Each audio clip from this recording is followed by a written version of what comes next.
Howdy. In accordance to the Texas Open Meeting Act, I hereby convene the meeting of the Water Operations Committee of the Board of Directors of the Lower Colorado River Authority. Today is Wednesday, June 18th, 2025, and the time is 9:32.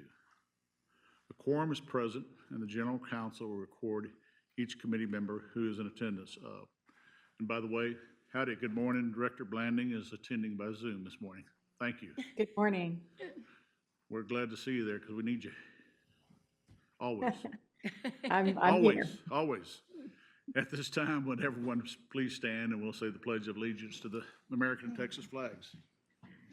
I pledge allegiance to the flag of the United States of America and to the republic for which it stands, one nation under God, indivisible, with liberty and justice for all. Honor the Texas flag. I pledge allegiance to thee, Texas. One state, one God, one and indivisible. Very good. We're getting better at that. After 10 years, you know. After 10 years, maybe. We're kind of catching on. I didn't use a cheat, you know. So. At this time, Director Wood, would you mind giving us a little prayer? Okay. Let us pray. Dear God, we are so grateful for the wonderful rains that you've sent to us. Your grace and mercy is amazing. Please continue to send water to our lakes until the lakes are full again, Lord. We pray today for our country and our world as we face war and unrest. Lord, please be with those who have lost loved ones, their homes, and their way of life. Only you can bring peace. Help us to find a common ground and to love one another. Lord, let us feel your presence today in our meeting and guide us as we make decisions for the people of this great state. Help us all to be safe as we're traveling home. In Jesus' name, amen. Amen. Thank you. And we've informed Director Whitney she's agreed. Her prayers are getting better. We got some rain, so we're gonna allow her to continue. Massive rain. Yes, very good. That's what we prayed for, remember? Good job, both of you. As a reminder, if you'd like to comment on any Water Operations Committee matter today, please sign in at the registration table at the lobby. And at this time, I believe we have a speaker, correct, for Water Ops. Sorry. Here we go. Shane Solomon, am I saying that right, sir? Okay. City of Lago Vista, City Council member, wants to speak to us. You have 3 minutes, sir. Thank you. Thank you. As you said, Shane Somm, I'm a city councilman in Lago Vista. I'm here to talk a little bit about a resolution the city passed just last Thursday. Really proud of the 13,000 citizens we have in Lago Vista who are super smart about these issues. The update to the water management plan is something that the citizens themselves came and talked to us about. They just want to be a part of the process, and I think some of the ideas that we heard and we ran with in the resolution were we would ask could there be a creation of an advisory group of the Highland Lakes municipalities so that we could have a formal part of this process. A lot of what our citizens have been talking about lately is concerns over the future of water capacity. There was great concern with the media coverage of the Brushy Creek intake. I think that we are all very supportive of regional infrastructure. I think that is the future for the state of Texas as we take on water issues. But I think they just want to see more transparency and know, what are the intakes coming from that project and how that's going to impact the future of water capacity on Lake Travis. And I think that's why they've asked for an advisory group, because who better to speak to it than the people who wake up every morning and see the lake and are a part of it. And I think one of the other big items they asked that we would include is talk to you all about the LUEs that each of our communities has already agreed to. Lago Vista is in the process of expanding both our drinking water and our wastewater facilities because in big part we're at 80% capacity, but also we have a number of developments that are on the books. We are tied to LUEs that could add up to 45,000 citizens in Lago Vista. If you've been to Lago Vista in the last decade and seen it grow from 6,000 to 13,000, the prospect of 45,000 is pretty scary. But I don't know that we'll ever actually get there. You know, a number of these developments get planned for, and we don't know that they necessarily have the money to build that out. But having that information shared with y'all during this process, I think could be super helpful, especially if all of the communities are sharing those numbers with you. You'll better be able to plan and map out for the next, 15, 20, 30 years. And so with that, I just offer our assistance and to be a part of the process. And if anybody wants to discuss any further about joining some sort of advisory group of all the Highland Lakes municipalities, we'd love to be the first ones at the table. So thank you. Thank you very much, sir. We appreciate you coming and speaking in front of the. Okay, I don't believe we have anybody else with us today at this point for the water ops. Okay.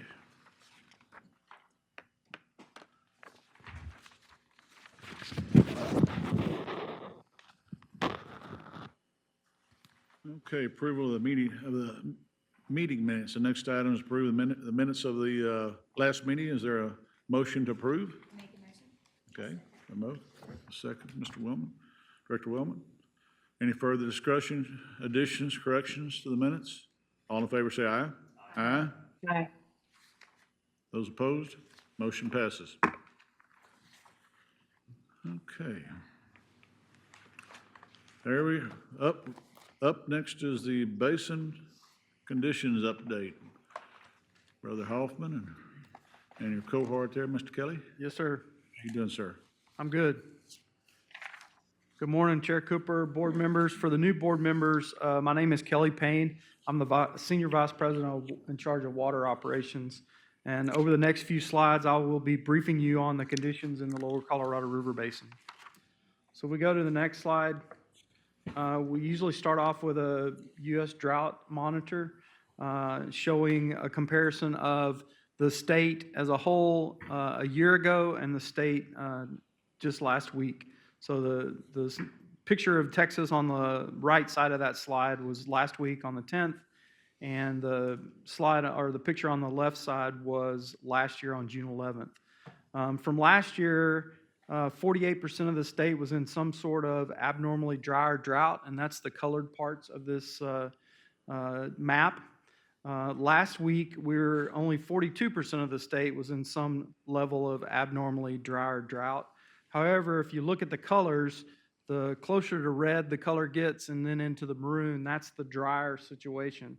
And so while we had less overall drought across the state, the drought that was here was quite a bit more severe than it was last year at this time. Last year at this time, we had about 2.4% of the state in the two top levels of drought, extreme and exceptional. This past week, we had about 16.5% of the states. So the parts that are dry or a little bit drier are quite a bit drier than they were last year. So if we go to the next slide, this is a zoom in on that same graph or that same map from last week showing our basin highlighted in the black outline. The U.S. Drought Monitor here has improved in our basin over the past month because of the rains we've gotten, but we're still in the midst of a serious drought. Just as a little background for some of the new members, the Drought Monitor is a scientific and objective tool that incorporates a number of different data sets, including rainfall departure from normal, fire danger, vegetative health, and soil moisture.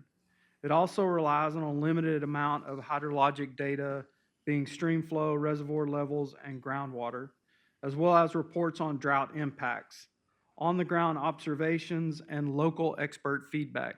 And as a matter of fact, our own Bob Rose is one of the local experts that provides feedback on the Drought Monitor for Texas each week. Bottom line is, this is really more of an agricultural drought map. It doesn't tie in specifically to whether our lakes are full and our streams are running. So we take it as an indicator, but it's not the end-all, be-all. We've gotten rain to improve overall drought conditions in our basin over the last 3 weeks or so. We haven't gotten enough in the right places to really make big impacts on lake levels, but we have seen some positive impacts on the lake levels. Rain really needs to fall upstream of the Highland Lakes, ideally kind of a widespread rain over Junction, Fredericksburg, or San Saba, that area. to have a chance of making its way into Lakes Travis and Buchanan. Recent rains have been in the right spot to improve overall drought conditions, but not enough of that rain to really raise the bar a lot on the lakes. The basin's drought monitor shows this week that most of the basin is in some level of dry or drought. That's the colored parts of the basin, with the exceptions being the lower basin, the lower two counties, Wharton and Matagorda are white, meaning no drought condition there. And Pecan Bayou is that kind of northwestern part of our basin that shows no drought. The Lake Brownwood's actually been running and overflowing the spillway, and that's been some of the inflow we've gotten into Lake Buchanan, and that's a big reason why that Pecan Bayou basin is white. The Pedernales Basin still remains the driest in our upstream of the lakes, with exceptional drought and extreme drought, the third and fourth driest categories throughout most of that basin. Any questions on the drought monitor? Okay. The next chart is a chart we show each month tracking our inflows to the Highland Lakes that are water supply, and those are Lakes Buchanan and Travis. As you can see, the kind of aqua-colored bar there is our long-term average, so 1942 to 2024. The dark navy bar is the average inflows during our drought of record, which was 2008 to 2015. And then the magenta bars, y'all didn't even think I knew that word, did you? The magenta bars are the Big word, man. yeah. You didn't learn that today, Neil. No, I didn't. Yeah, well, that's why I have to look it up now. No. IT. The magenta bars are the inflows we've gotten in 2025. And as you can see, until May, the inflows were really, really low. In May, we got a little bit of a bump. We had 68,600 acre feet, or about 35% of the long-term average. And May rainfalls were generally between 4 and 7 inches across the basin. And some of the highest totals we had were between 8 and 10 inches between Buchanan and San Saba, which led to these good inflows that we got beginning in May. So far in June, we've received through Monday about 108,400 and some change inflow into the Highland Lakes in June. So, and that's still continuing to trickle in. So this chart will look even better in June. Okay, this chart is for the geeky people like me that like medians better than averages. And so for those of you who aren't familiar with medians, the median is the middle part of the data. So if you sorted the data from highest to lowest, the absolute middle is the median. And the issue with averages sometimes is they're very strongly impacted by really high or really low values. So the averages are really impacted by floodwaters. And May and June particularly are months that have a lot of floodwater. So I like to look at the medians and see how we compare to the medians, because that tells us how we are compared to the middle of the data. And as we saw in May, we were about 61% of the long-term median, which is 112,000 acre feet for May. So better positioning with the median in the middle of the data as opposed to compared to the average. So we started showing this graph a couple of years ago, and what this is a comparison between the drought that we're in now and the historic drought of record, which was the 2008 to 2015 drought. So the line in the light blue color is a trace of combined storage of Lakes Buchanan and Travis through the drought from January of 2008 through December of 2015. And then laid on top of that is that kind of lime green color, which is the trace of combined storage that we've been on in our current drought, which started in 2019. And as you can see, when you compare those kind of apples to apples, as of the beginning of the month, we were about 190,954 acre feet more in storage during this drought at a generally same point in time than we were in the drought of record, which was the 2008 drought. Any questions on this? Okay. So I'm going to give you a little bit, maybe more of a lesson than you want, but I feel like it's important for us to talk about the model that goes into generating these projections. And so each month, our staff runs a stochastic short-range forecast model to project possible combined storage and water surface elevations on Lakes Buchanan and Travis.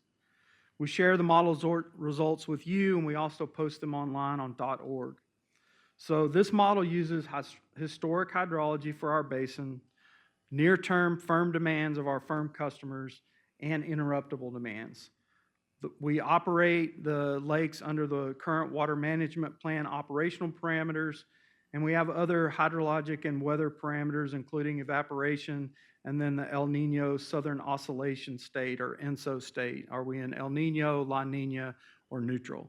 And that all gets cooked into the engine, and the model performs a month-by-month reordering of the historic hydrology according to statistical methods that recognize the historical likelihoods of switching conditions between dry, normal, or wet.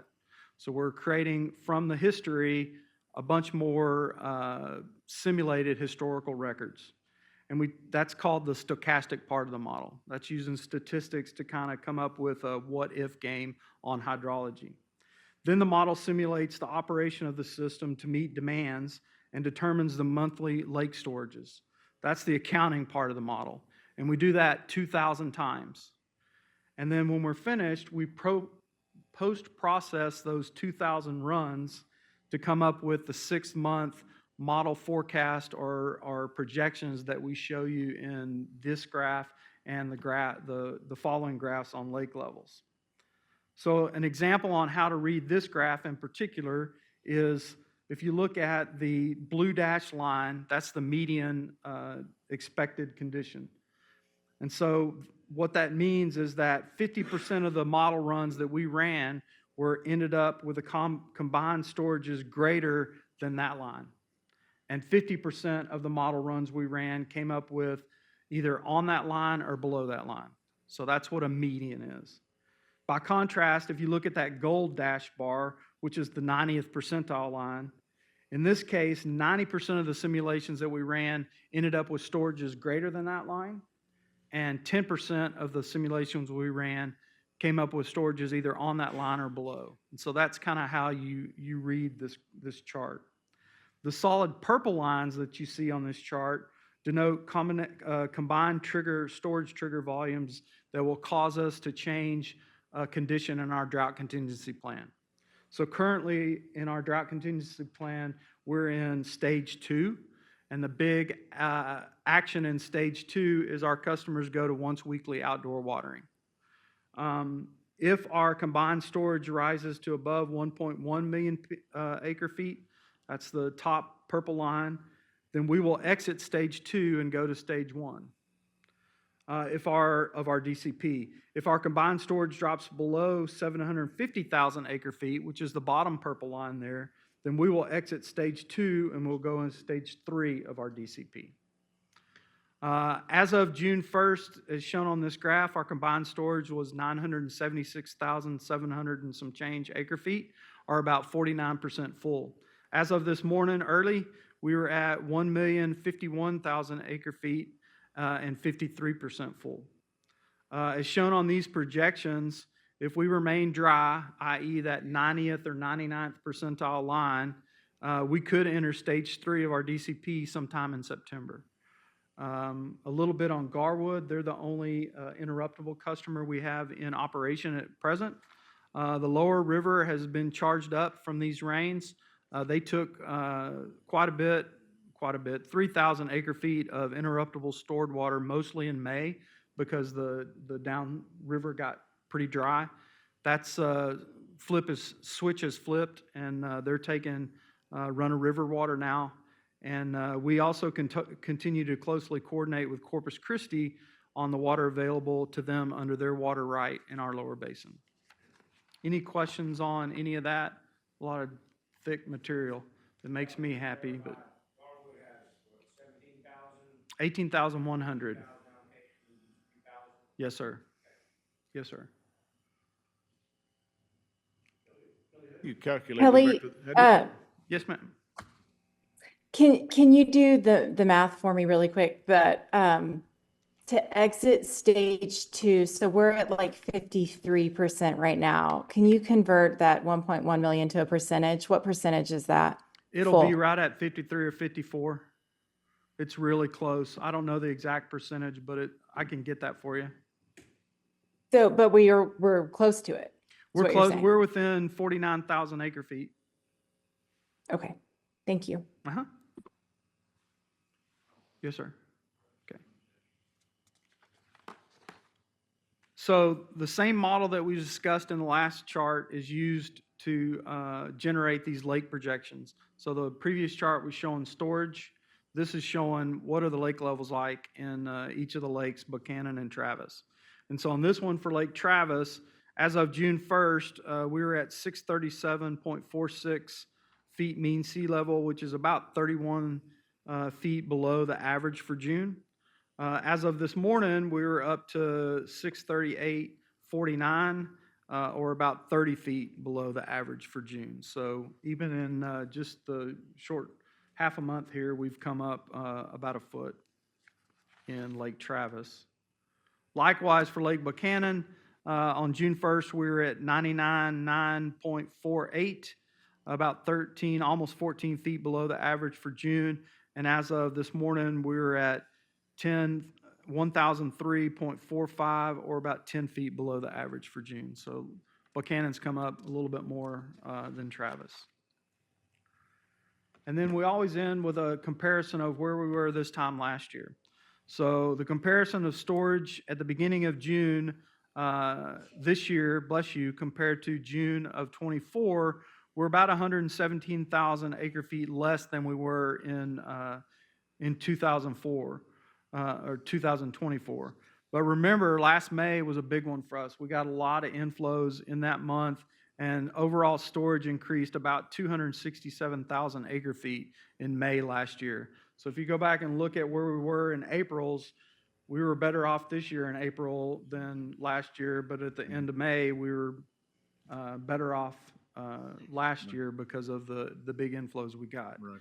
But there's more to the story. So Lake Travis has risen since we kind of went back to May 23rd. That's really kind of when the rains, we had enough rain that we started generating runoff in the basin. And so we're using that as a benchmark from May 23rd through yesterday or this morning at midnight. Travis has risen 3.35 feet and Buchanan has risen 5.8 feet. Yep. And the storage between the two has increased 126,853 acre feet. So roughly half of what we got last year, but better than we'd gotten the rest of the year for sure. The latest forecasts indicate that we'll see a few scattered showers across the basin next week, but the rain amounts are expected to stay under a half an inch. It appears that the springtime weather pattern, which was recently brought several inches of rain to our area, is ending. The weather pattern looks to change to a more summer-like pattern over the next few days, where most of the rains will be coming up from the Gulf as opposed to these kind of colder fronts coming in from the north and from the west. Looking out into the month of July, forecasts call for a couple of periods of light rain or thunderstorms, but overall the rain is projected to be average or slightly below normal. Nothing's brewing in the tropics at this point, and conditions are expected to remain quiet through all of next week. And that's an update that Bob gave me this morning. Any questions for me on any of this material? I'm assuming that, when do you expect to add the firm yield and the arbuckle into your equation? We're still working on getting all the mechanical pieces working, but we expect to do that by the end of the year. Okay, so for now, we're not plugging that figure in until we actually become functional and operational, correct?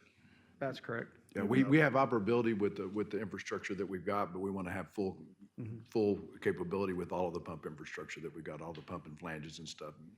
It's sat out there for a couple of years, and so we're having to work on some of it to get it all fully functional, so it can be commissioned. Yeah, But the reservoir itself is full. working beautifully. It's good. Everything, that's my It's next question. Everything's good with it. And Yes, sir. so we look forward to adding that into our firm yields, or our supply rather, excuse me. Yes, sir. Into the That's inventory. great. Okay. All right, thank you.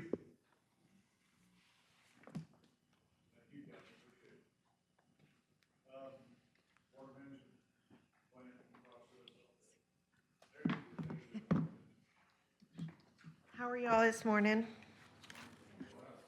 Okay, so today we're going to give you an update on the water management plan process and where we are with our current model. We kicked this plan update off in January of this year with a meeting with TCQ staff, and then we started our participant meetings in the spring. So we're going to talk a little bit about where we're at. Oh, I need the clicker, sorry. So we're going to start with a little refresher on the water management plan.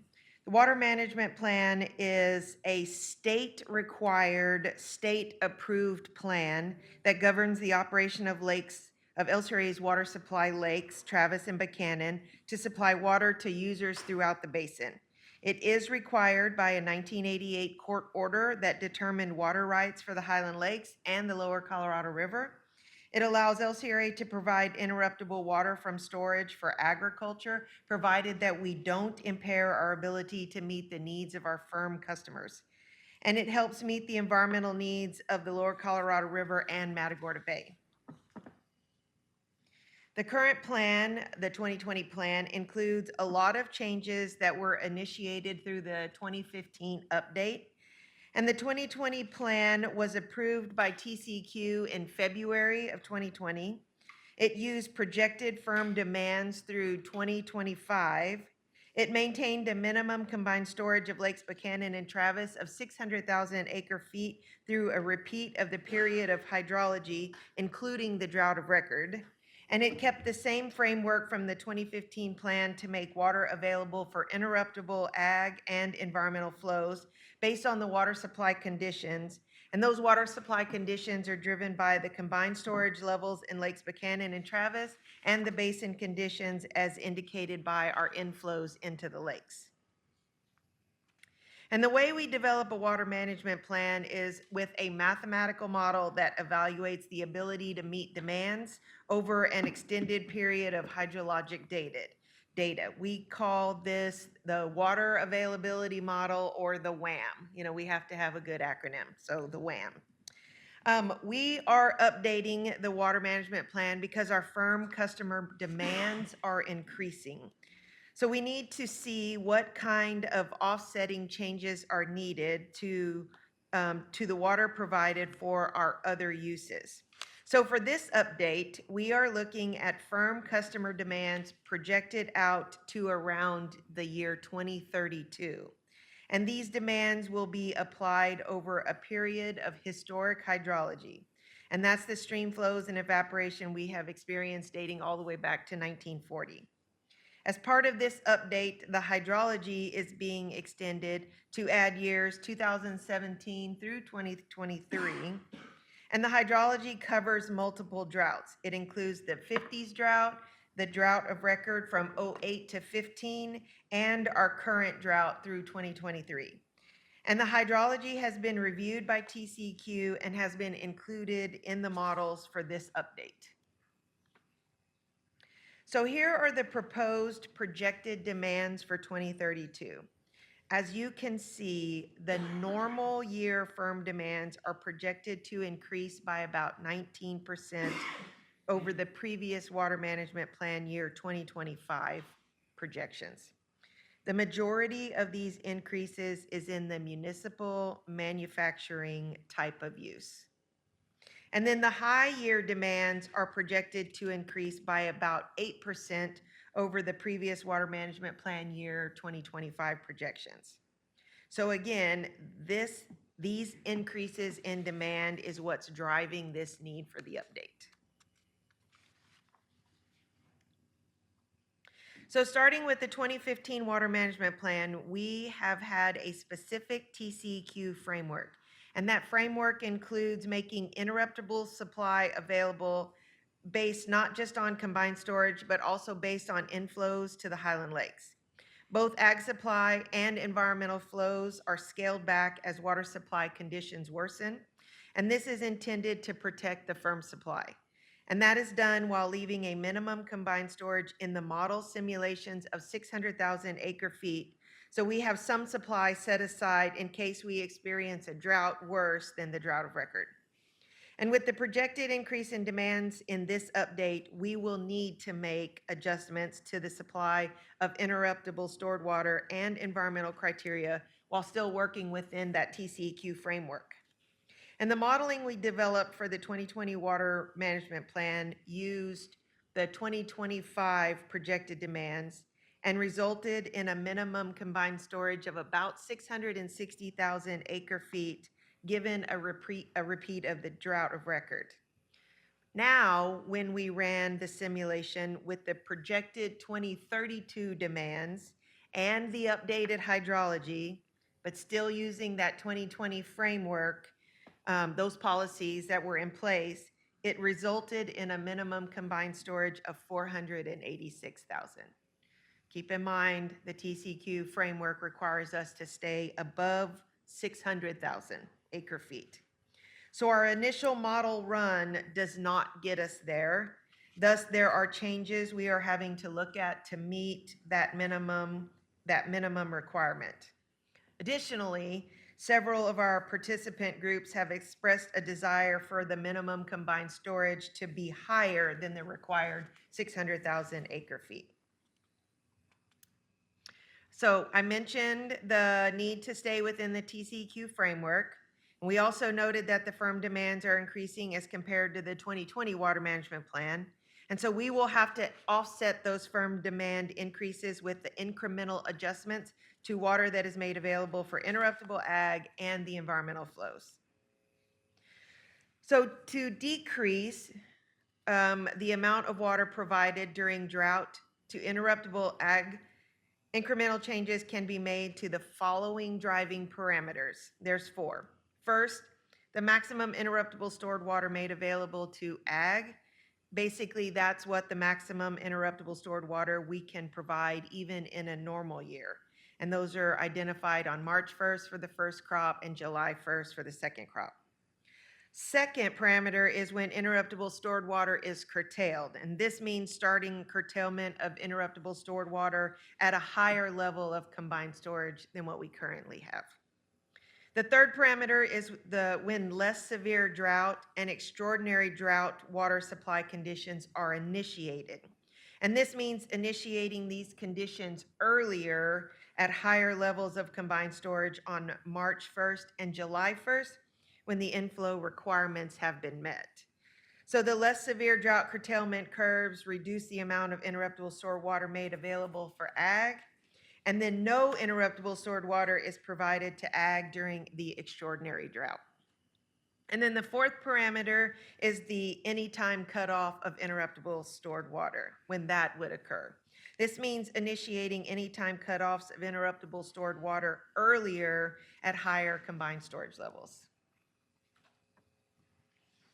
So to decrease interruptible stored water for in-stream flows, we are focused on the requirements that are in effect once the interruptible stored water has been cut off from the Gulf Coast, Lakeside, and Pierce Ranch ag operations.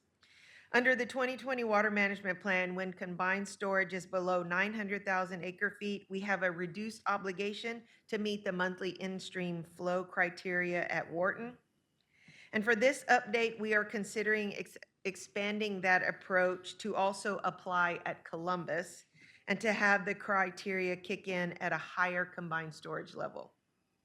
And also, as with the 2020 Water Management Plan, we will still provide water to help meet at least the minimum monthly subsistence level.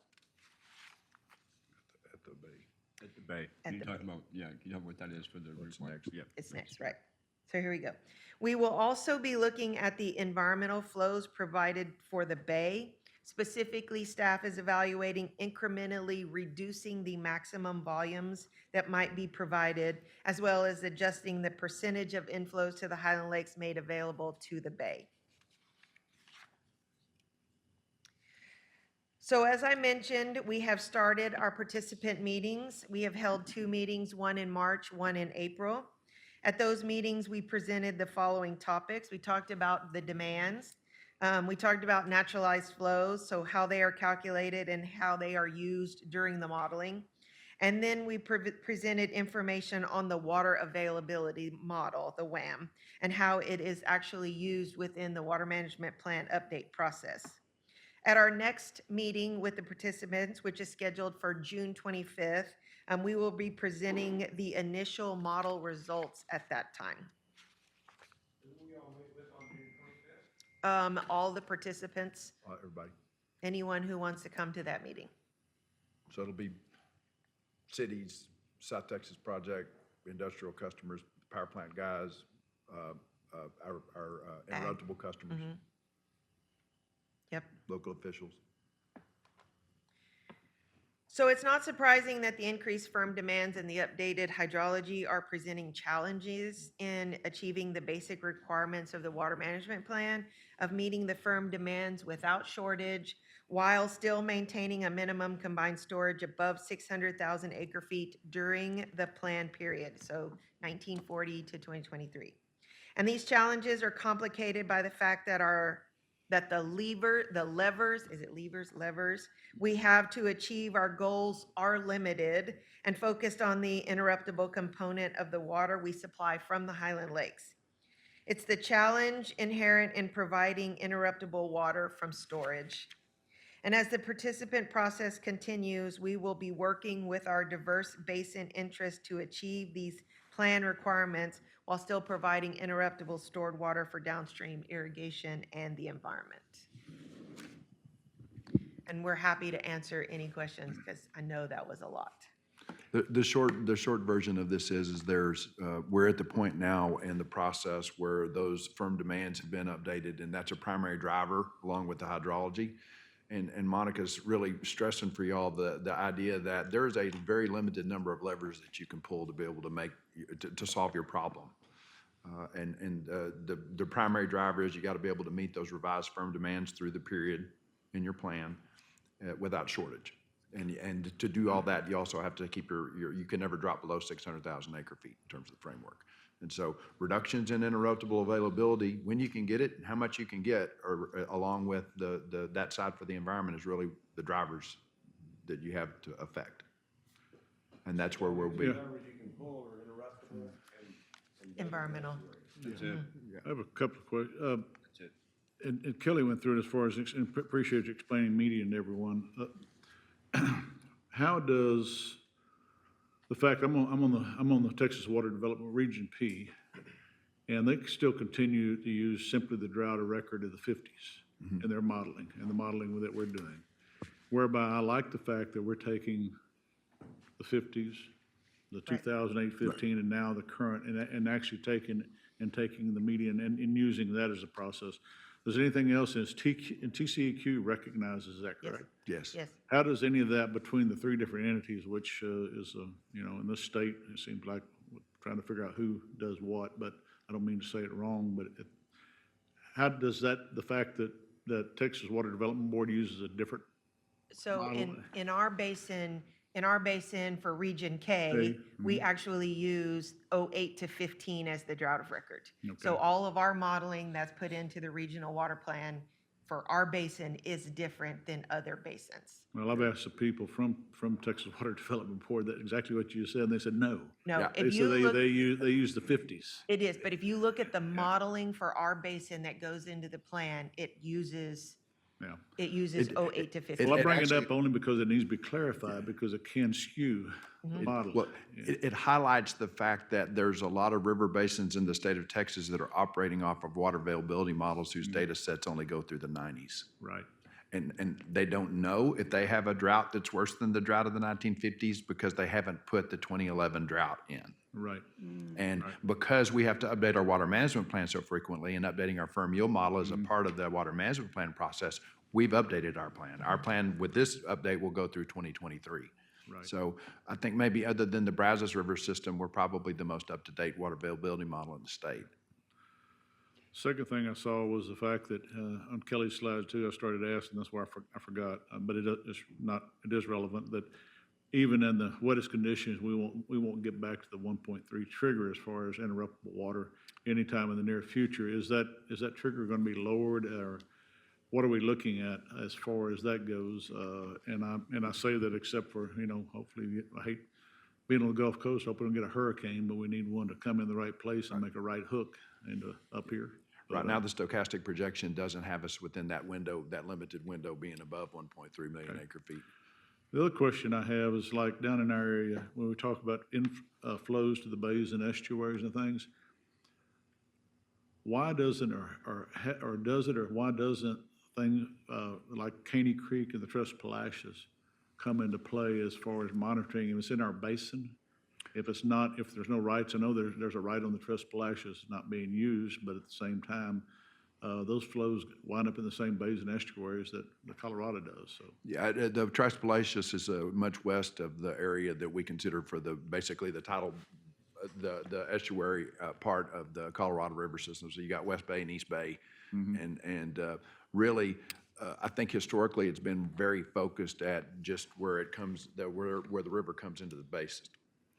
So over there, kind of where you are, it's a lot farther to the west, and it's almost its own little.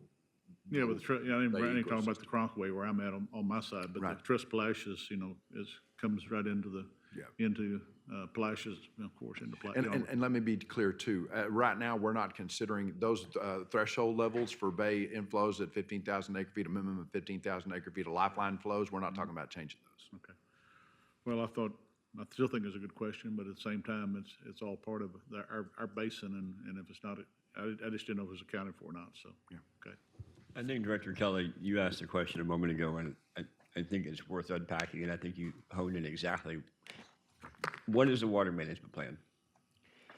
It really is about what we're working with TCU directed on to keep those base level of 600,000. Some want that to go higher, so we're having that conversation. But the levers we have are interruptible water and the environmental flows.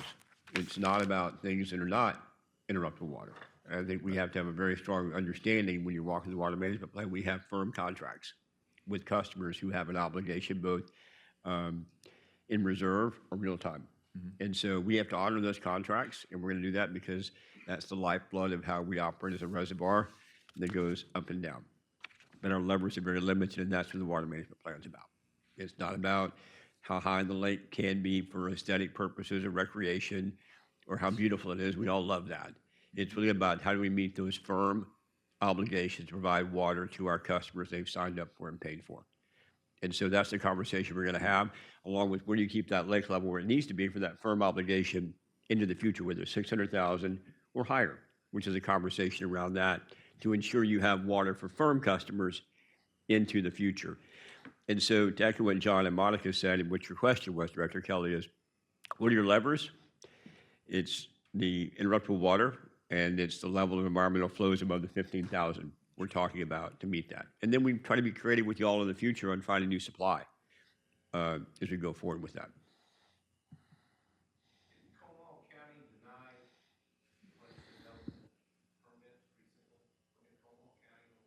I think that's right. I think that's right. Yeah, water related.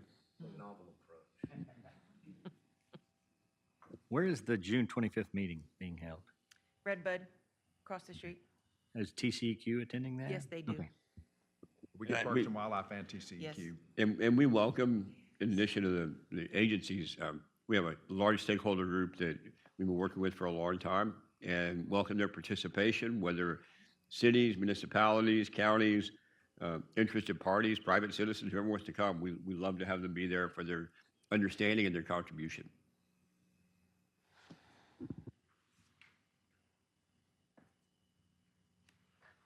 Question, this is what we are. We are a river authority that we're gonna continue to work on building new supply and figure out how to solve the issues other than I think I heard what you say is stop building, but I don't know if it's gonna stop.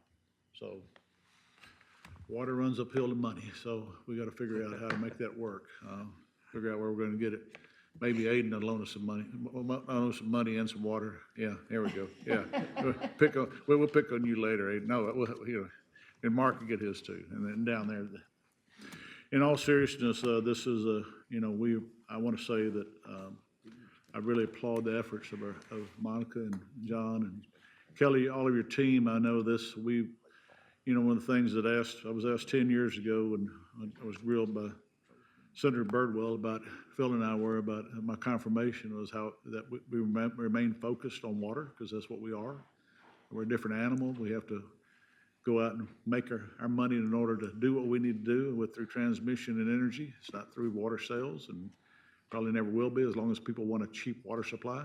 So I think that I've told others and told the governor that Mr. Wilson and all the team are laser focused on the fact that we need more water, and we need to conserve water, and we need to figure out how to build water. So that's not just because we spend a lot of time on energy transmission. We got to have that in order to complete our mission on the water side. So just want to state that again. Mr. Chairman, from a calendaring standpoint, John and Monica, can you all speak to when the board will have something to consider potentially on the schedule?